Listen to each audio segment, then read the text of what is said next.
সকাল সকাল ব্রেকফাস্ট সেরে আমরা বেরিয়ে পড়লাম পেলিং ট্যুর করতে। এই হচ্ছে আমাদের আজকের সাথী বিনোদজি, যে আশেপাশে দেখাবে যে কি কি আছে পেলিংয়ে। Orange Garden, Dreamview Waterfalls, Panchanga Waterfalls, Khichpiri Lake, अच्छा Pema Monastery, Raptinchi Ruins and Bird Park. अच्छा, ये सारे जगह पे जाएंगे ना। ठीक है, वही सब तो कवर करना मुश्किल होगा एक दिन में। अच्छा, एक दिन में मुश्किल है। जो लोग पेलिंग के लिए सिर्फ आते हैं ना, अच्छा आज आया कल आया, आज ही बैठा कल भी बैठा परसों आराम से सिर्फ पेलिंग के लिए, अच्छा वो लोग के लिए वो ये पॉइंट सब वही पैकेज में आएगा। आज एक साइड का, आज एक साइड का, कल दूसरे साइड का, दूसरा एक दिन का एक साइड का साइड सीन और लास्ट डे फिर ड्रॉप। अच्छा अच्छा अच्छा, मतलब इसके लिए 2 दिन मिनिमम पेलिंग में रुकना पड़ेगा। ओके, আমরা ফার্স্ট পয়েন্ট আজকে স্কাইওয়াক থেকে স্টার্ট করছি। টাইম হচ্ছে প্রায় 10টা। তো বেশি আমাদের হোটেল থেকে বেশি দূরে নাই স্কাইওয়াকটা। আমরা একটু গাড়ির লম্বা লাইন লেগেছে, তাই আমরা একটু হেঁটে যাচ্ছি। পেলিং স্কাইওয়াক ভারতের প্রথম কাচের স্কাইওয়াক। এটি সংগাচলিং মোনাস্ট্রির পাশে অবস্থিত।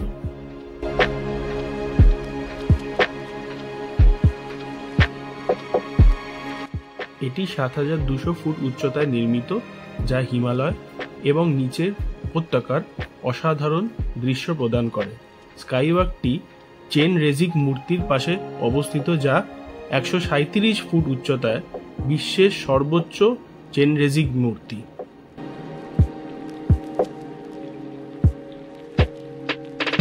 এই স্কাইওয়াকের মাথাপিছু এন্ট্রি ফিস 100 টাকা, আমাদের লেগেছিল 200 টাকা। Ticket to skywalk. Pelling skywalk থেকে দৃশ্যটি অপূর্ব। এখান থেকে কাঞ্চনজঙ্ঘা মনোরম দৃশ্য দেখা যায়।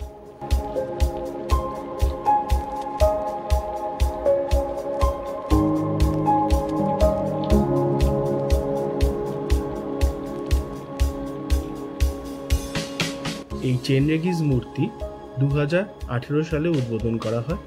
এটি মহাযান বৌদ্ধ ধর্মের করুণার প্রতীক। বছরে সবসময় পর্যটকের ভিড় এখানে কিন্তু লেগেই থাকে।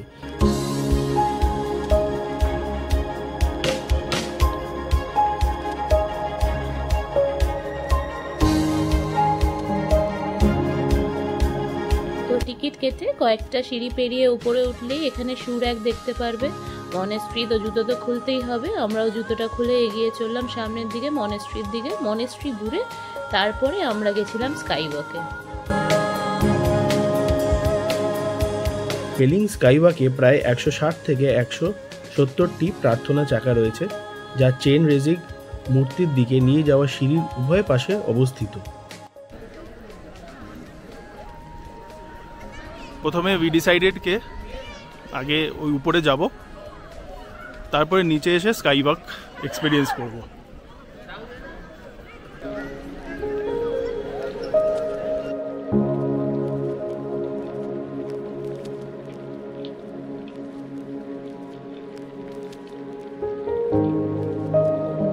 চেন রেজিক হলেন মহাযান বৌদ্ধ ধর্মের একজন বোধিসত্ত্ব, যিনি মহান করুণা এবং দয়ার প্রতীক। এই মূর্তিটি সিকিমের সাংস্কৃতিক এবং আধ্যাত্মিক ঐতিহ্যের একটি অংশ। আমরা এই বুদ্ধ মন্দির দেখে নিচ থেকে শুরু করেছি, সোজা উপরে অনেক সিঁড়ি আছে। নিচ থেকে উপরে আসার পর মন্দিরের মধ্যেও কিন্তু রাউন্ড করে সিঁড়ি না, তোমার স্লোপিং টাইপের আছে, হেঁটে হেঁটে তুমি একদম উপরে চলে আসবে। আমার মধ্যে আছে প্রায় 320টা বুদ্ধর মূর্তি, ছোট ছোট বুদ্ধ মূর্তি, খুবই সুন্দর। তবে হ্যাঁ, ফটোগ্রাফি এখানে অ্যালাউড না, প্রথমেই বলে দিয়েছে। আমিও তোমাদেরকে ইনস্ট্রাকশন দিয়ে দিচ্ছি, যখনই আসবে একদম ট্রাইও করো না এখানে কোনো ফটোগ্রাফি করার, প্লিজ। এটা আমার কাছে আমার তরফ থেকে অনুরোধ।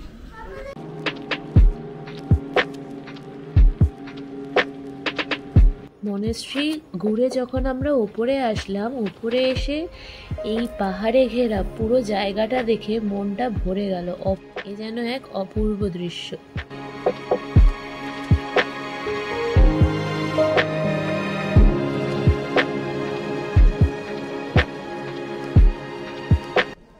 তো আমরা এখন স্টার্ট করছি স্কাই ওয়াকে, ঠিক আছে? একটু হেঁটে দেখাই, সাথে মঞ্জুষা আছে। সিঁড়ি কাউন্ট করেছি, কটা সিঁড়ি? নিজের জন্য সিঁড়ি কাউন্ট করেছি, কটা সিঁড়ি আছে, কটা নামলাম। আপ 170, ডাউন 170, টোটাল 340 স্টেয়ার্স আমরা আপ ডাউন করেছি। 10টা থেকে 4টে অবধি খোলা, সরি 8টা থেকে 4টে অবধি খোলা, আমি একটু মিস্টেক করে ফেললাম। তো 4টের পরে এটা বন্ধ হয়ে যায়। তো ইন বিটুইন দ্যাট তোমরা আসো, আর ভিতরে ঢোকার পরে কিন্তু কোনো টাইমিং কিছু নেই। তো আমরাও ফাইনালি স্কাই ওয়াকে লোকেদের ভিড়ের মধ্যে নিজেদের মিলিয়ে দিলাম। দারুণ এক্সপিরিয়েন্স হলো। অনেকে দেখেছি একটু পা চিপে চিপে হাঁটতে, দেখে নিচ্ছে পড়ছে কি পড়ছে না, লোহার বিমের ওপর পা রাখছে, মজার ছিল। আর যেহেতু চারিদিক দিয়ে পাহাড় দেখা যায়, তো এটা একটা আলাদাই এক্সপিরিয়েন্স, আমাদেরও ভাল লাগলো। বেসিক্যালি ভয় পাওয়ার কিছু নেই, কারণ গ্লাসের ফ্লোরটা খুবই মজবুত ছিল, তাই নিরাপত্তা নিয়ে চিন্তা করারও কিছু ছিল না। আর যারা উচ্চতা পছন্দ করো তাদের জন্য তো এটি একটি অসাধারণ গন্তব্য। আজকে মেঘে ঢাকা বলে কাঞ্চনজঙ্ঘা কিন্তু একদমই দেখা যাচ্ছে না, কিন্তু তাতেও খুব সুন্দর লাগছে।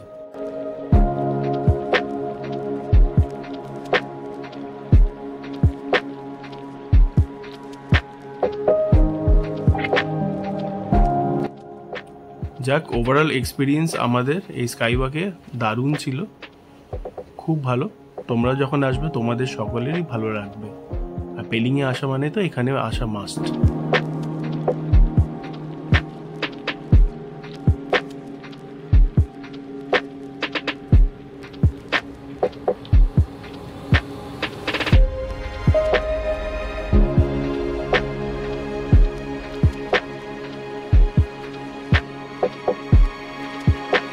আর দেরি না করে এবার চলো বেরিয়ে পড়ি আমাদের নেক্সট ডেস্টিনেশনে।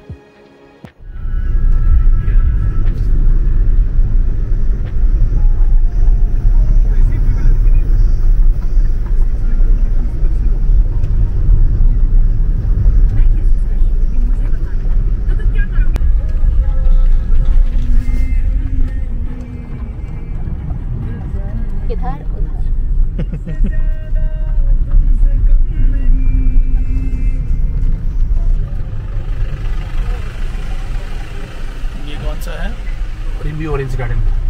अच्छा, रिवर ऑरेंज गार्डन, नीचे रिवर में जाने को मिलेगा। আমরা এসেছি আমাদের next destination Rimbi Orange Garden. Rimbi Orange Garden, এখানে আমরা পার্কিংয়ে দাঁড়িয়ে আছি, ঠিক আছে? ওইখান থেকে যাবো হচ্ছে ইয়েতে নিচে। চলো দেখাই। এবার হাঁটা লাগালাম রিম্বি অরেঞ্জ গার্ডেনের দিকে, যেটি পেলিংয়ের কাছে রিম্বি নদীর পাড়ে অবস্থিত। এইটি সরকার দ্বারা অর্থায়িত এবং এখানে কমলা লেবু গাছের পাশাপাশি এলাচ এবং কিছু ফুলের গাছও দেখা যায়। এই গার্ডেন কিন্তু সকাল 9টা থেকে বিকেল 5টা অবধি খোলা থাকে।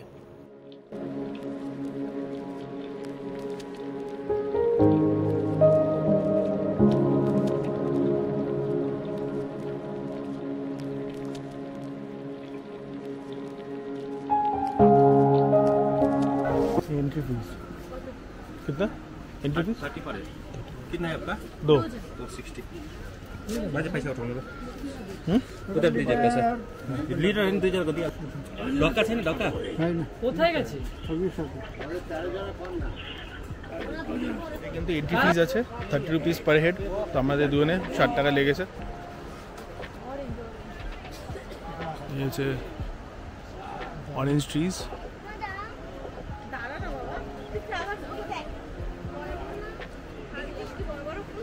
অরেঞ্জ কিন্তু এখন নেই, অরেঞ্জের সিজন না, তো সেটা এক্সপেক্ট করা ভুল। যাই হোক, এটা হচ্ছে রোজ গার্ডেন।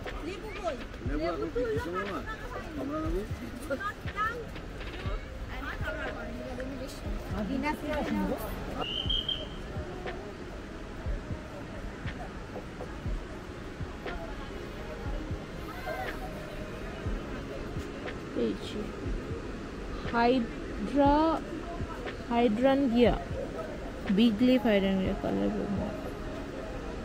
ফাইনালি খুঁজে পেয়েছে, যেটা কি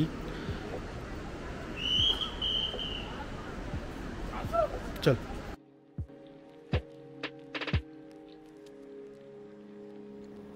হাঁটতে হাঁটতে চোখে পড়লো কিছু খাবারের স্টল এবং একটা ছোট্ট রেস্টুরেন্ট। চলো এবার তোমাদের নিয়ে যাই রিম্বি ওয়াটারফলসে।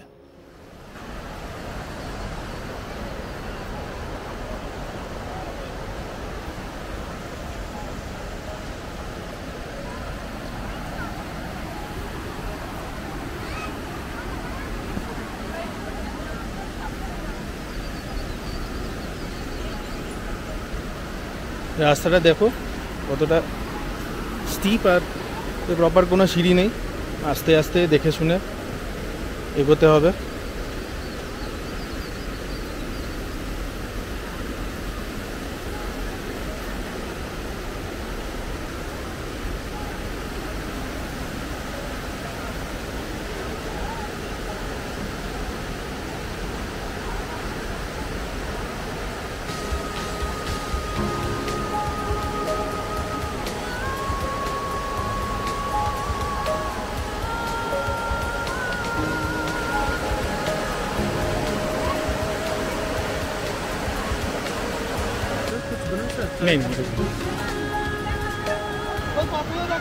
এই পিছনে হচ্ছে আমাদের রিম্বি ওয়াটারফলস, রিম্বি অরেঞ্জ গার্ডেনের ঠিক নিচে, ঠিক আছে। অনেক টুরিস্ট এসেছে, খুবই ভালো।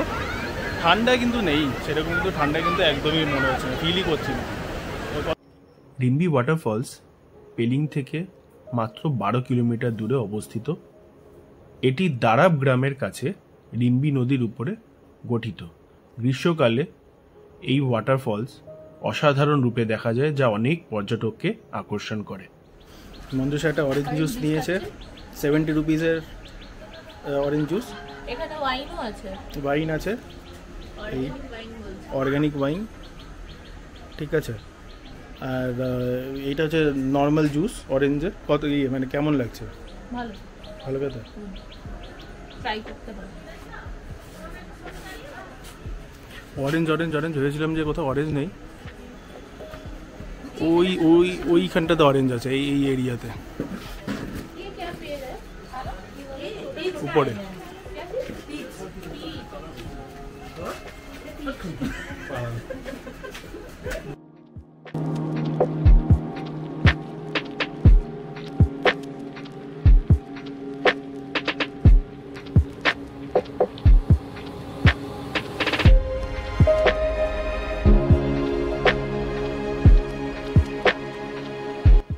আমাদের সাথী বিনোদজি শুরুতেই বলে দিয়েছিল পেলিং ঘুরতে গেলে হাতে সময় নিয়ে বেরোতে হবে, তাই তোমাদের আজ পেলিং স্কাইওয়াক এবং রিম্বি ওয়াটারফলস এই ডিটেলসে আমি দেখিয়েছি। পরের ভিডিওতে দেখাবো আমরা আরও অনেক কোথায় কোথায় গিয়েছিলাম। এই হচ্ছে আমাদের ছোট্ট গ্লিমস। ভিডিওটা যদি ভালো লেগে থাকে প্লিজ লাইক করো, শেয়ার করো এবং সাবস্ক্রাইব করতে কিন্তু অবশ্যই ভুলো না।